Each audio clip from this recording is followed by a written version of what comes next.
All right. So we got another cognitive bias. This is the hard-easy effect. And this is a cognitive bias that manifests itself as a tendency to overestimate the probability of one's success at a task perceived as hard and to underestimate the likelihood of one's success at a task that's perceived as easy. And you usually see this in game shows. So usually, in game shows, usually easier questions are at the beginning and harder ones are at the back. But a lot of people have lower confidence on easy questions and more confidence on harder questions. We usually, I don't know why we do this. We look at harder questions like, oh, they're probably easier than they are, and easy questions as harder. Or looking at, jobs. Like, let's say, I'm going to say football again. You're watching TV. It's like, oh, I could easily be a wide receiver. It can't be that hard, but there's a lot that goes into it. I mean, you can run and stuff like that. Let's say you have good agility, speed, and you can catch.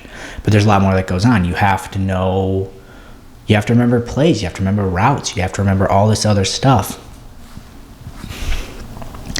But I believe the hard-easy effect mainly is in the realm of like answering questions, but it can move over to others or bleed over.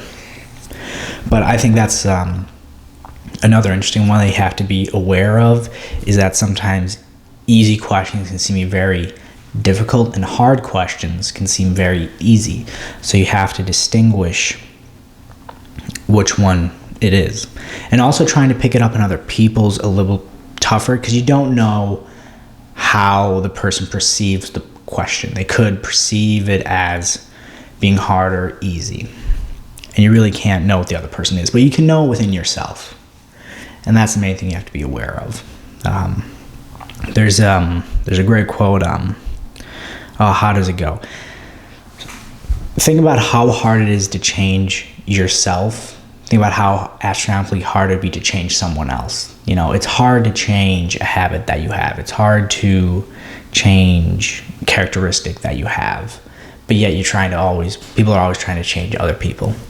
I don't know why I went on to that. I think I just went on to that because it's always harder to change or to understand someone else than yourself. And once you understand yourself, it's going to be easier to understand others, because like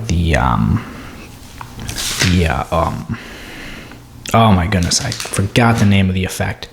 The Barnum and the Fourier effect, where we basically almost always, not always, but we share a lot of same characteristics, a lot of same desires and stuff like that. And once you can understand yours, it's easier to understand others. But yeah, that is the hard-easy effect, a cognitive bias that manifests itself as a tendency to overestimate the probability of one's success at a task perceived as hard and to underestimate the probability of success at a task perceived as easy. But yeah, that is another one. I don't think there's anything else I want to add to that. It's just another cognitive bias that is interesting. Thank you very much.